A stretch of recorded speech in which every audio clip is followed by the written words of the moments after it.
What excites you or draws you into conversations about the mystical? Do you feel more connected to yourself when you explore new realms or feel connected to your guides and angels? Today, I'm discussing our current fascination with the mystical, and rightly so. It's an inherent part of who we are and gets us in touch with the magic of life. Hear from the mystics who have come onto the podcast and my insights after 50 episodes of Mystical Sisterhood. I'm excited to see you in the episode.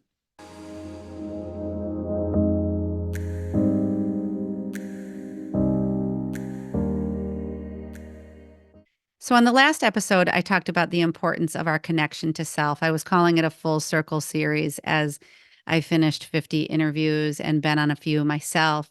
If you haven't listened to it yet, check out episode 51, How to Cultivate a Sacred Soul Connection.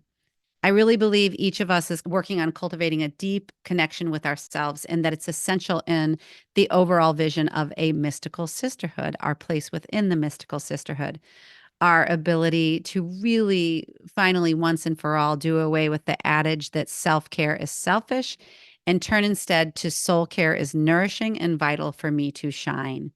Really, sisters who come in their wholeness and authenticity are able to be present and open to possibilities. So here we go into the mystic.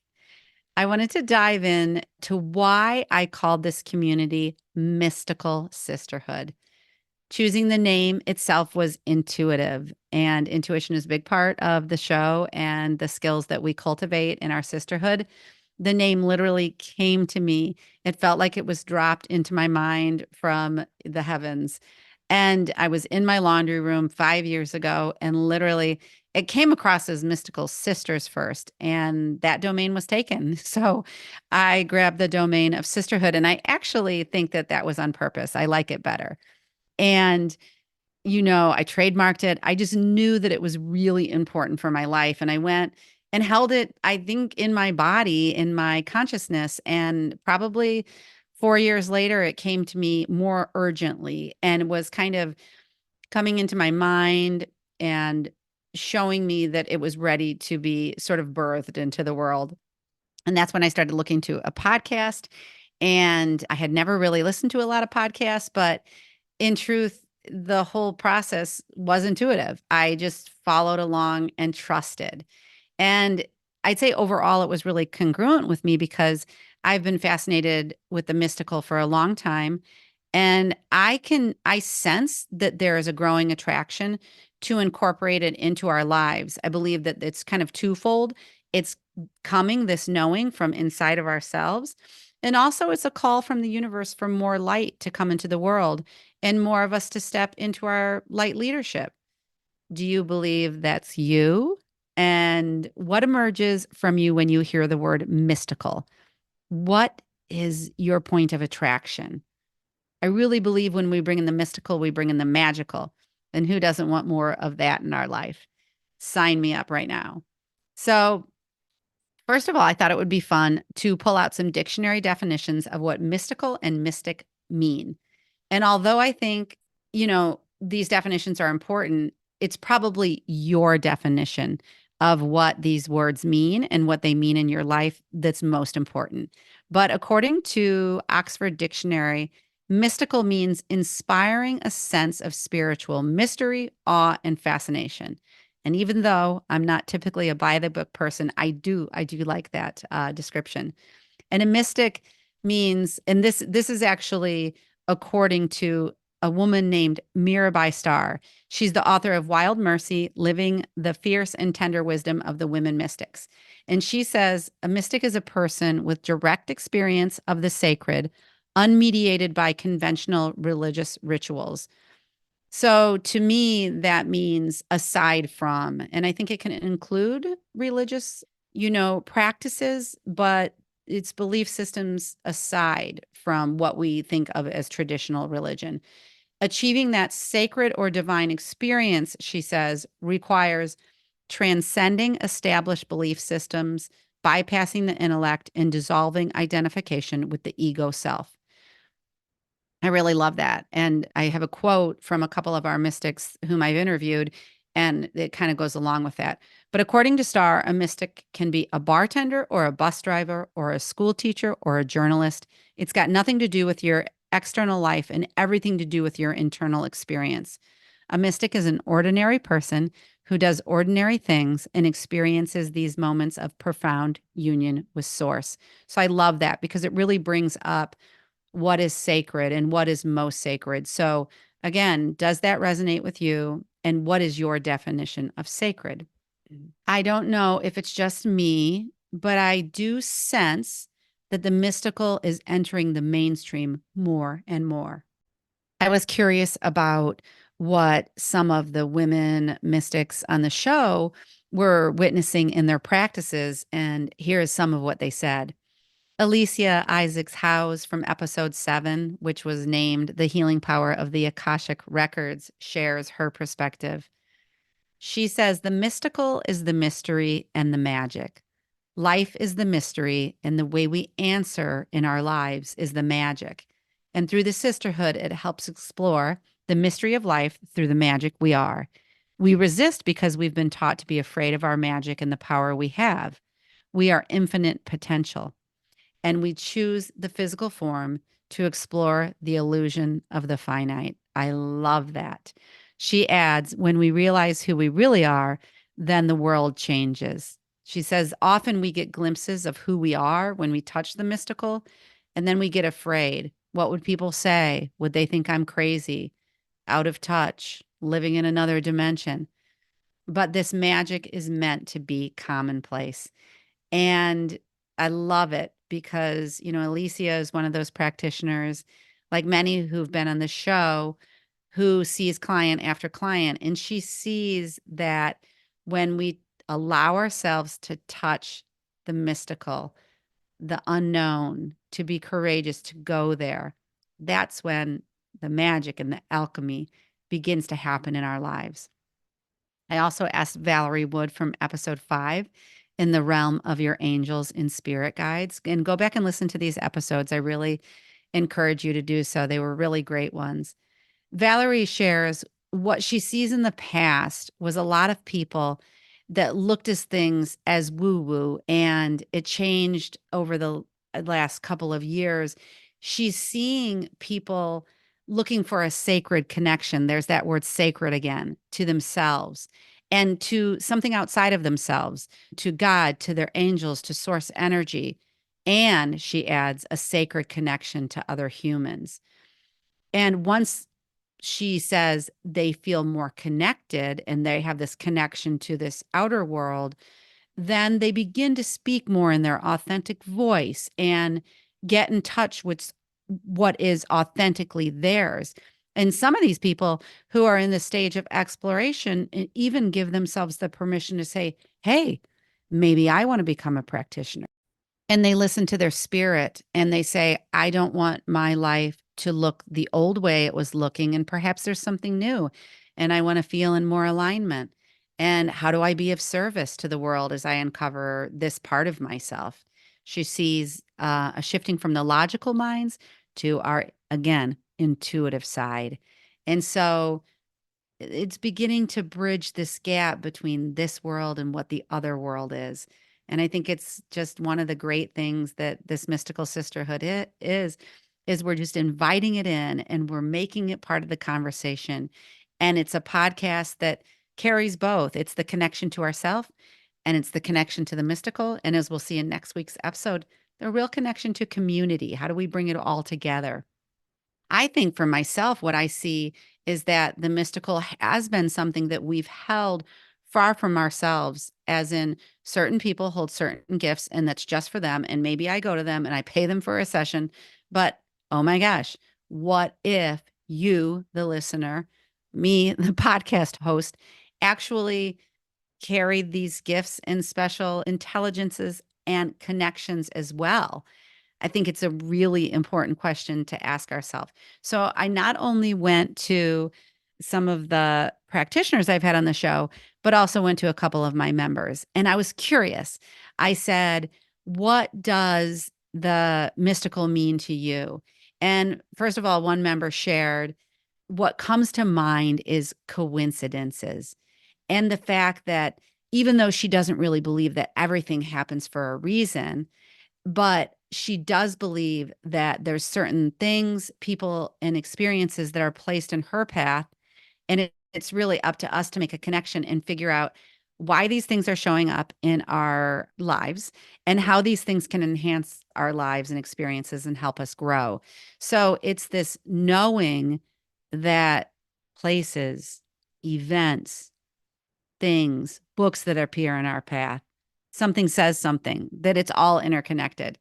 I think that it's really playful and fun part of our life. So thank you for adding that. Another member says, when she thinks of the mystical, she thinks of us being souls having this physical body experience, and that our souls have these experiences in our physical form to learn and grow in this incarnation. And like many, she says she accesses it through being mindful of her soul experience and through the sacred practices of meditation, prayer, being with friends, being in nature, and sending good energy to others in her interactions. And lastly, that we take what we learn from our hardships and good experiences here and hopefully share our light with others in some way. And I think it's really interesting because we have the people that we go to for the sessions and the services and the support through their mystical expertise, whether it be the Akashic records, numerology, channeling different entities, whatever it is that's coming through. And we go to them, but then we have women ourselves, we're walking alongside on our own path of self discovery. And I think there's just this keen interest in understanding ourselves as more than just a physical body, experiencing the physical world and events. And we're just leaning into that perhaps we're more connected than we ever knew was true. So I just wanted to talk a little bit. How do we begin to do the work? How do you do the work? There's probably many ways that you're practicing in your own life. And I'm going to add a few. One of the members of my Facebook Mystical Sisterhood group added that the things that she brings in, a process she brings in, is one of being open to receiving. So, being open to receiving, receiving messages, and asking for help. Put yourself out, name a message, something you want to come through, and then pay attention. The message that comes is divine. You have support, you have spirit guides, angels, source energy, whatever it is, but that perspective that the universe is on your side and that what you need will be put into your path. So I love that. She says, be open to receiving, make sure you request help. And I'll give you an example of that. One way I do it is in the mornings, whether I'm quiet with a journal or even when I'm in the shower, because I've heard that being in the shower, the sensory of the water can, I guess, increase maybe our sensory perception, it is, and that connection to the divine.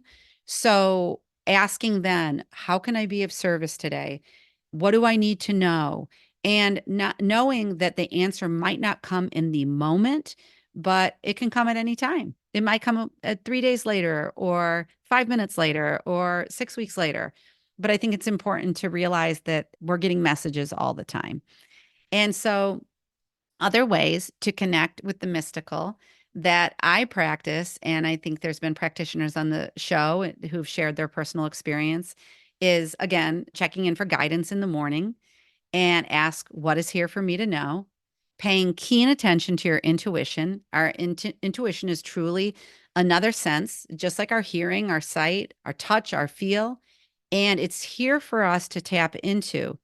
So if you're not a big practitioner of going to your intuition, take a breath, breathe in, and just give yourself the message, I am willing to be open to what my intuition has here to tell me, and start to pay attention. And, it's said that our intuition even guides us when it doesn't want us to go on a certain highway. Or do you ever have this one? This is more like circumstance, I guess, than intuition, but intuition might even step in. You think I've got to call somebody, and then you decide not to for some reason. That could be intuition.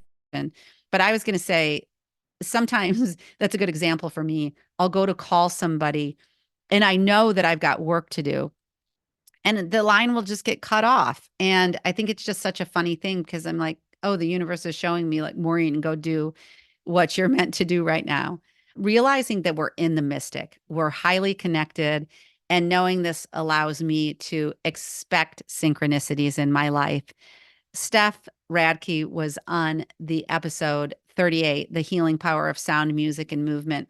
And I remember one time on our member page, I had said something about a coincidence or synchronicity happening, and she said, I'm almost more surprised when they don't happen.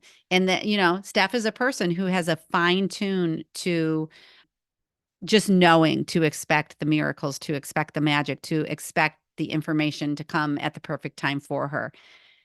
And beginning to connect with yourself in sacred ritual can be a very, very powerful practice. I just recorded episode 49. Go and listen to Shiva Rose. It was called A Living a Life of Sacred Reverence Through Ritual.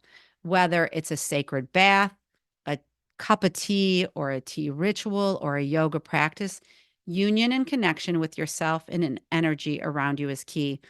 And a fun one I'll just leave you with. Who here has oracle cards? And if you don't have any, they are decks of cards that, you can take the deck of cards. They're available anywhere. I love the ones by Alana Fairchild and Colette Baron Reed, and Danielle Rama Hoffman has some beautiful Mother Mary Magdalene energy cards.